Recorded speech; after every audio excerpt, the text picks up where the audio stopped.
ಈ ಕಾರ್ಯಕ್ರಮ ಹ್ಯಾಂಗ್ ಮಾಡಬೇಕು ಅನ್ನುವಂಥದ್ದನ್ನ ನೀವೆಲ್ಲ ವಿಚಾರವನ್ನು ಮಾಡಿದ್ದೀರಿ. ಈಗಾಗಲೇ ರೈತರ ಬಗ್ಗೆ ನಮ್ಮ ಹಿರೇಗೌಡರು ಭಾಳ ಚಂದ ಮಾತಾಡಿದರು. ಮತ್ತು ನಮ್ಮ ಬಸವನಗೌಡರು ನಿಮ್ಮೆಲ್ಲರಿಗೆ ಸಹಕಾರ ಮಾಡ್ತೀವಿ, ನಮ್ಮ ರೈತರಿಗೆ ಅನುಕೂಲ ಮಾಡ್ತೀವಿ ಅನ್ನುವಂಥ ಮಾತು ಬಹಳ ಗಟ್ಟಿಯಾಗಿ ಹೇಳಿದರು. ರೈತರ ಬದುಕಿಲ್ಲಿ ಇನ್ನೊಂದು ಏನು ಅಂತ ಕೇಳಿದ್ರೆ, ಈ ಮಠ ಬೆಳಗಲಿಕ್ಕೆ ಬಹಳಷ್ಟು ಕೈಗಳು, ದಾನದ ಕೈಗಳು ಮುಂದೆ ಬಂದಿದ್ದಾವೆ. ಉತ್ತಮವಾದ ಪತ್ರಿಕೆಗಳನ್ನು ಮಾಡಿದಿರಿ. ಇಲ್ಲಿ ಬರುವ ಭಕ್ತಾದಿಗಳು ಮತ್ತು ಅತಿಥಿಗಳು ಎಷ್ಟು ಮಂದಿ ಅಂದ್ರೆ ಸಾವಿರಾರು ಮಂದಿ ಪತ್ರಿಕೆಗಳು ಅದಾವ. ನಾನು ನೋಡ್ಲಾಕ ಒಂದು ತಾಸು ಕೂತು ನೋಡಿನ ಪತ್ರಿಕೆ, ಒಂದು ತಾಸು ಕಣ್ಣು ಬಿಡಿಲಾದ ನೋಡಿದೆ. ಅದು ಹೆಂಗೆ ಬರೆದ್ರು ಅಂತ ನನಗೇನು ಗೊತ್ತಾಗಲಿಲ್ಲ. ಆದರೂ ಅಷ್ಟು ಸುಂದರವಾದ ಪತ್ರಿಕೆಯನ್ನು ನಿರ್ಮಾಣ ಮಾಡಿರಿ. ಆ ಪತ್ರಿಕೆ ತಕ್ಕಂತೆ ನೀವು ಕಾರ್ಯಕ್ರಮ ಮಾಡಿದರೆ ಹೆಚ್ಚಿನ ಗೌರವ ಅಂತ ಭಾವಿಸ್ಕೊಂಡು, ಇನ್ನೊಂದು ಇದು ಮಾಗಣಿಗೇರಿಯ ಗ್ರಾಮದ ಒಂದು ಸುವರ್ಣಾಕ್ಷರಗಳಿಂದ ಬರೆದಿಡುವಂಥ ಈ ಕಾರ್ಯಕ್ರಮ ಇದೆ. ಈ ಮುಂದೆ ಒಂದು ಇತಿಹಾಸವನ್ನು ನಿರ್ಮಾಣ ಮಾಡುವಂಥ ಕಾರ್ಯಕ್ರಮ ಇದು. ನೀವೆಲ್ಲರೂ ಕೈಗೂಡಿಸಿ ಇದ್ರಾಗ ಹಾರ, ತುರಾಯಿ, ಶಾಲ ಅನ್ನುವಂಥ ಭಾವನೆಗಳನ್ನು ತೆಗೆದೋಗು. ಇದು ಮೊದಲು ತೆಗಿಬೇಕು. ಎಲ್ಲಾದರೂ ವ್ಯತ್ಯಾಸಗಳು ಬರಲಾಕೆ ಕಾರಣ ಏನು ಅಂತ ಕೇಳಿದ್ರೆ ಶಾಲ, ಹಾರಗಳು. ಇದನ್ನ ಮುಂದಿಟ್ಕೊಂಡಿವಿ ಅಂದ್ರೆ ಯಾವ ಕಾರ್ಯಕ್ರಮಗಳನ್ನು ಸರಿಯಾಗಿ ಆಗಂಗಿಲ್ಲ. ಇದನ್ನ ಅತ್ಯಂತ ಸಮೀಪ ಈ ಗ್ರಾಮದ ಸಮೀಪ ವ್ಯಕ್ತಿಗಳು ಅಂದ್ರೆ ಗೋಲಿಗೇರಿ ಗೊಲ್ಲಾಳೇಶ್ವರ ಮಠದ ಧರ್ಮದರ್ಶಿಗಳು, ಅವರ ಅವಶ್ಯಕತೆ ಮಾರ್ಗದರ್ಶನ.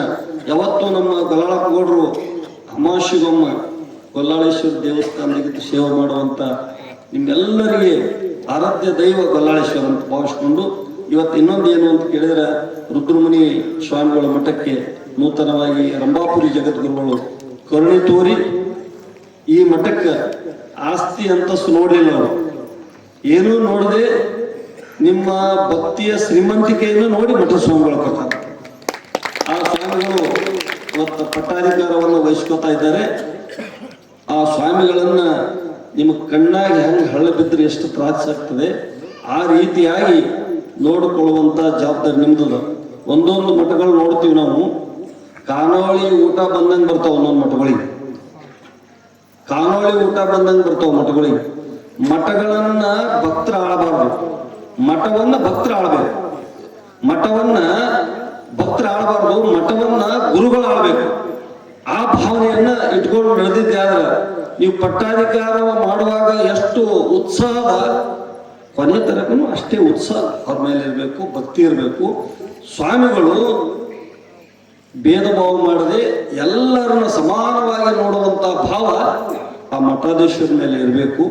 ಈ ಮಠವನ್ನು ಉತ್ತರೋತ್ತರವಾಗಿ ಬೆಳಿಬೇಕಾದ್ರೆ ಅವರು ಕೂಡ ತಮ್ಮ ಇರುವಿಕೆಯನ್ನ, ತಮ್ಮ ವಿದ್ಯೆ, ವಿನಯ, ಸದ್ಭಾವನೆ, ತಪಸ್ಸು ಭಕ್ತರಿಗೆ ದಾರಿ ಎರೆದು ನಡೆದಿದ್ದೆ ಆದ್ರೆ ಈ ಮಠವನ್ನು ಉತ್ತರೋತ್ತರವಾಗಿ ಬೆಳೀತದೆ. ಇಲ್ಲಿ ಜಾತಿ ಮತ ಭೇದವನ್ನು ಮರೆತು ಈ ಮಠವನ್ನು ನೀವು ಬೆಳೆಸುವಂತ ಕೆಲಸ ಪೂಜ್ಯರು ಮಾಡ್ತಾರೆ. ಹಾನಗಲ್ಲ ಕುಮಾರ ಶಿವಯೋಗಿಗಳು ಮಾತು ಹೇಳಿದ್ರು, ಮಠದಿಂದ ಘಟ ಬೆಳಗಬಾರ್ದಂತ. ಮಠದಿಂದ ಘಟ ಬೆಳಗಬಾರ್ದು, ಘಟದಿಂದ ಮಠ ಬೆಳಗಬೇಕಂತ. ಆ ರೀತಿಯಾಗಿ ಮಠವನ್ನ ಬೆಳೆಸಿಕೊಂಡು ಹೋಗ್ತಕ್ಕಂಥ ಬಹಳ ಜವಾಬ್ದಾರಿಯನ್ನ ನಮ್ಮ ದಾನಯ್ಯ ಸ್ವಾಮಿಗಳ ಮೇಲೆ, ಪೂಜ್ಯರ ಮೇಲಿದೆ. ಅದನ್ನ ಮುಂದುವರಿಸಿಕೊಂಡು ಹೋಗಬೇಕು. ಇಲ್ಲಿ 2 ಮಠಗಳದಾವ. ಈ 2 ಮಠಗಳ ಪೂಜ್ಯರ ಮಾರ್ಗದರ್ಶನದಲ್ಲಿ ನಮ್ಮ ಕೆಂಚರು ಶಿವೇಂದ್ರ ಶಿವಾಚಾರ್ಯರು ಈ ಮಠದ ಒಂದು ಜವಾಬ್ದಾರಿಯನ್ನು ಹೊತ್ಕೊಂಡು ಅವರು ಕೂಡ ನಿಮ್ಮ ಮೇಲೆ ಯಾವತ್ತು ಮಾರ್ಗದರ್ಶನ ಮಾಡ್ತಾರೆ ಅನ್ನುವಂಥ ಮಾತನ್ನು ಈ ಸಂದರ್ಭದಲ್ಲಿ ಹೇಳಿ, ಈ ಮಠಗಳು ಒಂದೊಂದು ಮಠಗಳದಾಗ ನೋಡ್ತೀವಿ, ಪಟ್ಟಾಧಿಕಾರ ಆಗೋದಕ್ಕಿಂತ ಅಪ್ಪಗಳು ಭಾಳ ಚಲೋ ಇದ್ದೀರಿ, ಈಗ ಭಾಳ ಸುಮಾರಾಗ್ಯಾರ ಅಂತ ಹೇಳೋ ಮಂದಿ ಮಾತು ಕಟ್ಟಿ ಮೇಲೆ ನಾವೇ ಮಾತಾಡೋರು, ಅಲ್ಲಿ ಕುಂತು ಮಾತಾಡೋರು ನಾವೇ, ಇಲ್ಲಿ ಮಾತಾಡೋರು ನಾವೇ, ಒಳಗೆ ಬಂದಾಗ ಒಂದೊಂದು ಮಾತಾಡೋರು ಬೇರೆ. ಈ ರೀತಿಯಾಗಿ ಭಾವನೆಗಳನ್ನು ವ್ಯಕ್ತಪಡಿಸದೆ ಆ ಸ್ವಾಮಿಗಳನ್ನು ಒಂದು ತಮ್ಮ ತ್ಯಾಗ, ಮನಿ, ಮಠ, ಮಕ್ಕಳು, ಹೆಂಡರು ಅನ್ನುವಂಥ ತಂದೆ ತಾಯಿಯ ಬಂಧತ್ವವನ್ನು ಬಿಟ್ಟು ತ್ಯಾಗ ಮಾಡಿ ನಿಮ್ಮ ಊರಿಗೆ ಬರಬೇಕಾದ್ರೆ ಬಹಳ ಕಷ್ಟವನ್ನು ಅನುಭವಿಸ್ಬೇಕಾಗ್ತದೆ. ಇವತ್ತಿನ ಕಾಲದೊಳಗೆ ಒಬ್ಬ ಸ್ವಾಮಿಗಳಿಗೆ ಕೇಳಿದೆ ನಾನು, ಮಠಕ್ಕೆ ಹಾಕ್ತೀರೇನ್ರಿ, ದೋರ್ನಳ್ಳಿ ಮಠಕ್ಕೆ ಹಾಕ್ತೀರೇನ್ರಿ ಸ್ವಾಮಿಗಳಂದೆ. ನಾನು ಭಾಳ ವಿದ್ಯಾವಂತಿದ್ದೀನಿ, ನಾನು MA PhD ಆಗ್ಯದ. ಎಲ್ಲಿ ಭಕ್ತರ ಕೈ ಸಿಬಿದ್ದು ನುಗ್ಗಲು ಮರ ಆರಾಮತ್ತೀನಿ ಅಂದವ. ಸುಮ್ಮನೆ ಆರಾಮ್ ನಾನು ತಿಂಗಳಿಗೆ 1 ಲಕ್ಷ ರೂಪಾಯಿ ಪಗಾರ ಬರ್ತದಲ್ಲ ಹಚ್ಚಾರತ್ತೀನಿ, ಆರಾಮ್ ಇರ್ತೀನಿ. ನಾನು 3 ಮಕ್ಕಳು 2 ಮಕ್ಕಳು 3 ಮಕ್ಕಳು ಒಂದು ಹೆಣ್ತೀನಿ ಸಾಕಿ ಆರಾಮ್ ಇರ್ತೀನಿ. ಇವ್ರಿಗೆ ಎಲ್ಲಿ ಸಾಕೋತ್ ಕುಂದಿರ್ಲ ಅಂದವ. ಒಳಗೆ ಬಂದವ ಮಾತಾಡೋ, ಹೊರಗಮ್ಮ ಮಾತಾಡೋ, ಉಪ್ಪಿಟ್ಟು ತಿಂತಾನ, ಹೋಳಿ ತಿಂತಾನ, ಅವನಿಗೆ ಕರೆದಾನ ಇವನಿಗೆ ಕರೆದಾನ, ಇಂಥ ಭಾವನೆಗಳನ್ನು ಈ ತೂಗಿಸ್ಕೊಂಡು ಹೋಗುವಂಥ ಜವಾಬ್ದಾರಿ ಭಾಳ ಅದ. ಯಾರು ಹೆಚ್ಚ ಬಲಿಷ್ಠವಾಗಿ ಬೆಳೀತಾರೆ ಸ್ವಾಮಿಗಳು, ಅವ್ರಿಗೆ ಡೋಕಿ ಹೋಗ್ತಾರೆ ಭಕ್ತರು, ಡೋಕಿ ಹೋಗ್ತಾರೆ. ನಾನು ನೋಡ್ತೀನಿ. ನಾನು ಮಡಿವಾಳಪ್ಪ ಹೇಳ್ದಂಗೆ ನಾನು ನಿಷ್ಠೂರಾಗಿ ಮಾತಾಡ್ತೀನಿ. ಅತ್ತ ನಾಯನ ಯಾರೇನು ಹಚ್ಚಿಕ್ಕಿಲ್ಲ ಮುಲಾಜಿಲ್ಲ, ಡೋಕಿ ಡೋಕಿ ಹೋಗ್ತಾರ. ಈ ಸ್ವಾಮಿಗಳು ಬರೋದ್ರೆ ಬಾಗಲ್ದಾಗ ನಿಂತು ಕರ್ದವ್ರಿಗೆ ಸ್ವಾಮಿನ ಅಂತ ಅಂತಾರ. ಒಂದೊಂದ್ ದಿನ ಕಾಯ್ದೆ ಡೊಗ್ಗಿದ ಸ್ವಾಮಿ ಭಕ್ತರು ನೋಡ್ತೀನಿ ನಾನು, ಅವ್ರ ಬಾಗಿಲು ಕೈಯ ಭಕ್ತರು ನೋಡ್ತೀನಿ ನಾನು, ಎಲ್ಲಾರು ನೋಡ್ತೀನಿ. ಅದಕ್ಕೆ ಮಡಿವಾಳಪ್ಪ ಅಂದಾನ, ಜರತರ ಉಟ್ಕೊಂಡು ಒಡ್ಡಿಲೆ ಬರೋವರಿಗೆ ಅಡ್ಡಡ್ಡ ಬೀಳೋರನ್ನ, ಗುಡ್ಡದ ಮಾಂತನ ಗುರುತರಿಯದ ದಾಟ ಸುಳಿ ಮಕ್ಕಳನ್ನ ಮಡಿವಾಳಪ್ಪ. ಅವರೆಲ್ಲ ಸುಮ್ಮನೆ ಅಡಂಬರ ಡಂಬರ ಡಬ್ಬ ಡುಬ್ಬ ಬಾಸ್ಕೋತ್ ಬಡ್ಕೋತ ಜೇ ಹೊಡ್ಕೋತ 10-20 ಮಂದಿ ಮುಂದಿಟ್ಕೊಂಡು ಅವನು ಫೇಸ್ಬುಕ್ನಾಗ ವಾಟ್ಸಪ್ನಾಗ ಅಲ್ಲಿ ಇಲ್ಲಿ ಮಾಡ್ತಾನೆ, ಫಾರ್ವರ್ಡ್ ಮಾಡ್ತಾನೆ. ಹೇಳೋರಿಗೆ ಎಷ್ಟು ಮಂದಿ ಬೆನ್ನತ್ತಾರ, ಏನಾಗ್ಯಾರ ಜಗತ್ತದ ನಾವು ನೋಡ್ತೀವಿ. ನಿಷ್ಠೂರಾಗಿ ಪ್ರಾಮಾಣಿಕತೆಯಿಂದ ಯಾರು ನೋಡ್ಕೋತಾರ, ಯಾರ ಭಾವನೆಗಳದ, ಯಾರ ಬಳಿ ತಪಸ್ಸದ, ದಾಟ ಸುಳಿ ಮಕ್ಕಳೇ ಅಂದ ಮಡಿವಾಳಪ್ಪ. ಮತ್ತು ಈ ಸರ್ಕಾರ ಹೆಸರು ಬಂದದ ಕಾಂಗ್ರೆಸ್ ಸರ್ಕಾರಿ. ಯಾರ ವೇದಿಕೆ ಮೇಲೆ ಬೈದವ್ರಿಗೆ ಜೈಲಿಗೆ ಹಾಕ್ತಾರತ್ತಪ್ಪೋ. ಹೇಳ್ಯಾರ ಕಾನೂನು ಹೊಂಟದ. ಈಗ ರಾಜಕಾರಣ ಮೇಲೆ ಬಂದೋದಿನ ಸಹಿ ಮಾಡ್ತಾನೆ ಇನ್ನೂ ಗೊತ್ತಿಲ್ಲ. ಕಡ್ಕೊಳ್ಳೋ ಮಡಿವಾಳಪ್ಪ ಇದ್ರು ಜೈಲಿಗೆ ಹಾಕ್ತಿದ್ರು, ಸುಳ್ಯ ಮಕ್ಕಳಂದ ಮಡಿವಾಳಪ್ಪ. ಮೆಟ್ಲೆ ಹೊಡಿತೀನಿ ನಾನು. ಮಡಿವಾಳಪ್ಪ ಏನಂದ, ಮಚ್ಚಿಲೆ ಹೊಡೀರಿ ಇವನಿಗೆ, ಕಚ್ಚಿಗಡಕನಿಗೆ ಲುಚ್ಚ ಸುಳ್ಯ ಮಗನಿಗೆ ಅಂದ ಮಡಿವಾಳಪ್ಪ. ಅಂತ ಪರಮಜ್ಞಾನಿ ಮಡಿವಾಳಪ್ಪ ಅಂದ. ಅಂತವ ಬೇರೆ ಜೈಲಿಗೆ ಹಾಕ್ತಿದ್ರಂತ ನಾ ಈ ಸಲ ಇದ್ನಂದ್ರೆ ಇಲ್ಲಿ. ಈಗ ನಾವು ಎಲ್ಲ ತೀವನ್ಗಳಾಗಿ ನಮ್ಮನ್ನು ಜೈಲಿಗೆ ಹಾಕ್ತಿದ್ರು ಗೊತ್ತಿಲ್ಲ. ಹಾಕಿದ್ರೆ ಜೈಲಿಗೆ ನೋಡೋಣ, ಮುಂದಿನ ಏನಾರ ಆಗ್ತದ. ಆದ್ರ ಒಳ್ಳೆಯ ರೀತಿಯಿಂದ ಮಾಗಣಿಗೇರಿ ಭಕ್ತರು ಭಾಳ ಶ್ರದ್ಧಾವಂತರು, ದುಡಿಯುವ ರೈತರು, ಭಾಳ ಶ್ರದ್ಧೆಯಿಂದ ದುಡಿತೀರಿ.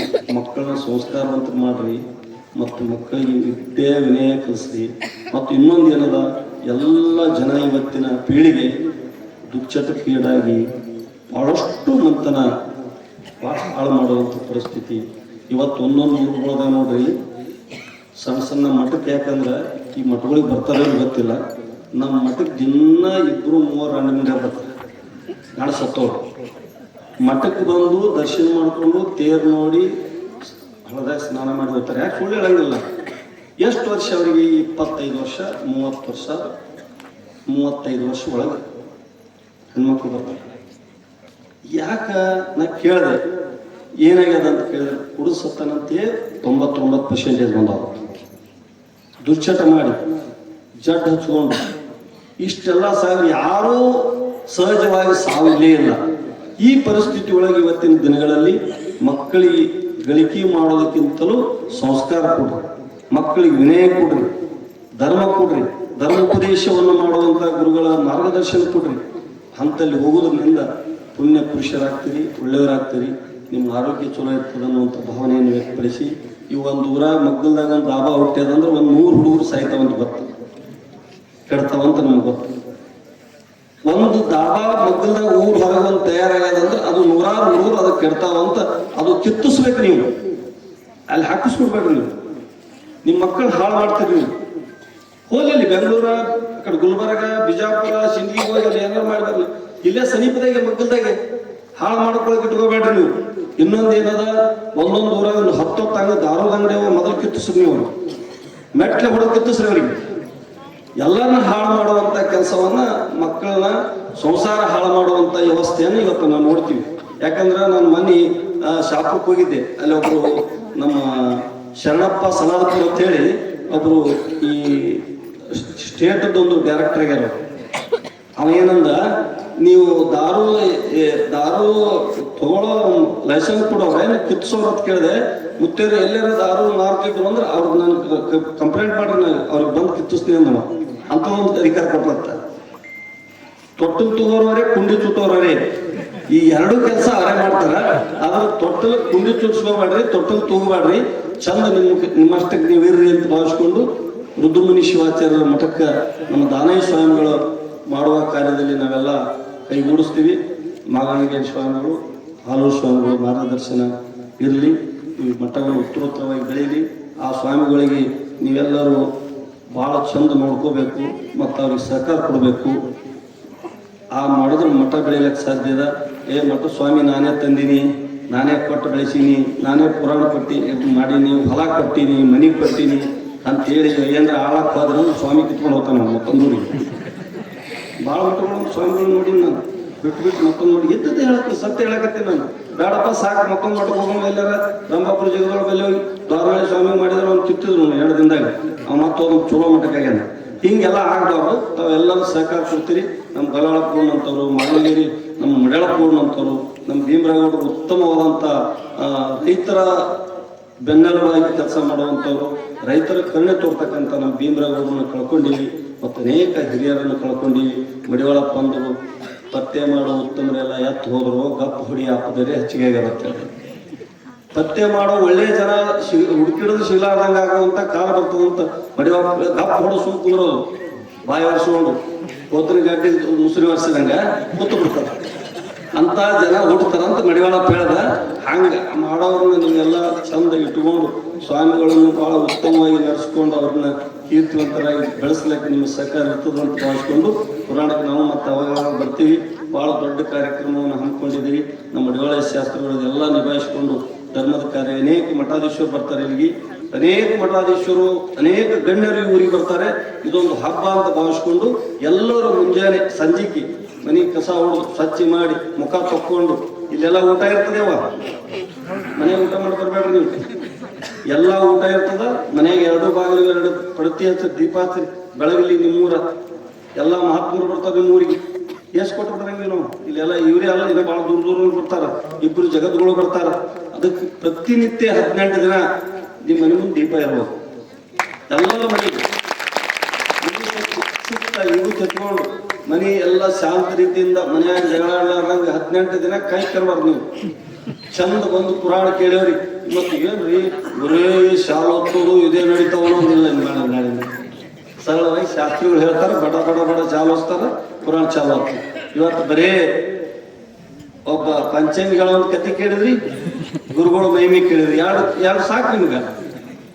ಮತ್ತು ಇಸು ಇಟ್ಕೊಂಡ್ರೆ ಅಂದ್ರೆ ಎಲ್ಲಿ ಹಿಡಿತಿತ್ತಲ್ಲ, ಜಗಳ ಆಡಿದ್ರು ಹೊಡೆದಾಡಿದ್ರು ಮನೆ ಜಗಳ ಎಲ್ಲೇ ಹಿಡ್ಬೇಕು. ಇವು ಚಲೋ 2 ಚಲೋ ಮಾತು ಹಿಡ್ಕೊಂಡಿರಿ, ಇವು ಕಾಯಂ ಹಿಡ್ಕೊಂಡವ್ರಿ ಅಂತೇಳಿ ಈ ಮಠದ ಕಾರ್ಯಕ್ರಮ ಯಶಸ್ವಿಯಾಗಲಿ. ಈ ಊರಿನ ಮಾಗಣಗೇರಿ ಎಲ್ಲ ರೈತರು ಮತ್ತು ಹಿರಿಯರು ಮತ್ತು ದಾನಿಗಳು ಎಲ್ಲರಿಗೆ ಅನುಕೂಲ ಮಾಡುವಂಗೆ ನೀತಿ ಒಳಗೆ ನಡ್ಕೋತಾರೆ. ಸ್ವಾಮಿಗಳು ಬಂದವರಿಗೆ ಸುವ್ಯವಸ್ಥಿತವಾಗಿ ನಡೆಸ್ಕೋರಿ. ಸ್ವಾಮಿಗಳಿಗೆ ಬಂದವರಿಗೆ ಅತಿಥಿಗಳಿಗೆ ಪ್ರಸಾದ ಅವರಿಗೆಲ್ಲ ಶಿಸ್ತು ಮಾಡಿ ಕಳಿಸ್ರಿ. ಮೊದಲು ನೋಡ್ರಿ ಎಂಥ ದೊಡ್ಡ ಲಗ್ನ ಆಗ್ಯದಂದ್ರೂ ಆಸೊಳೆ ಮುಂದೆ ಲಗ್ನಕ್ಕೆ ಕೂಡಿಸಿಗ್ಲಿಲ್ಲ ಹೋಮರ ಅಂತ. ಅವ್ನು ಸ್ಟ್ಯಾಂಡಲ್ಲ ಇದು ನೋಡಿ ಹೋಗಿ ಸಾಕಾಯ್ತು ಹೋಮರ, ನಾವು ಕೂಡಿಸಿಕ್ಕಿಲ್ಲ ಅಂತಾರ. ಚಂದ ಬಂದವ್ರಿಗೆ ಊಟ, ನಾನು ಕಡ್ಕೊಂಡು ಮಾಡಿದ್ರೆ ನಗರ ಊಟ ಮೊದಲು ಜಾಸ್ತಿ. ಕಡ್ಕೊಂಡು ಮಾಡಿದಾಗ ಪೇಟೋಬ ಇದ್ರೊಳಗಡೆ ವಿಟೋಬ. ಹಂಗೆ ನೀವು ಮೊದಲು ಪೇಟೋಬ ಇದ್ರಗಡೆ ವಿಟೋಬ 2 ಮಾಡಿದ್ರಿ ಅಂದ್ರೆ ಎಲ್ಲರೂ ಹೌದು ಅಂತಾರ. ಇದೊಂದು ಏನು ಮರ ಸುಮ್ಮ ಒಟ್ಟು ನೋಡಿ ಒಳಗೆ ಹೋಗೋದಾಯ್ತು ಅಂತ ಹಂಗೆ ಆಗಬಾರ್ದು. ಚಂದ ಬಂದವರಿಗೆ ಎಲ್ಲರಿಗೆ ಅತಿಥಿಗಳಿಗೆ ಪ್ರಸಾದ, ಸ್ವಾಮಿಗಳಿಗೆ ಪೂಜಾ ಪ್ರಸಾದ ಎಲ್ಲ ಮಾಡಿಸಿ ಅವ್ರಿಗೆ ಕೈ ತುಂಬ ದಕ್ಷಿಣ ಕೊಟ್ಟು ಕಳಿಸ್ರಿ. ನಿಮ್ಮ ಊರು ಯಾವತ್ತೂ ಬೆಳಗ್ತದೆ ಅಂತೇಳಿ ನಾನು ಮಾತಾಡ್ತೀನಿ. ತಮ್ಮ ಅನುಭವದ ಆಶೀರ್ವಚನವನ್ನು ದಯಪಾಲಿಸಿದಂಥ ಪೂಜ್ಯರಿಗೆ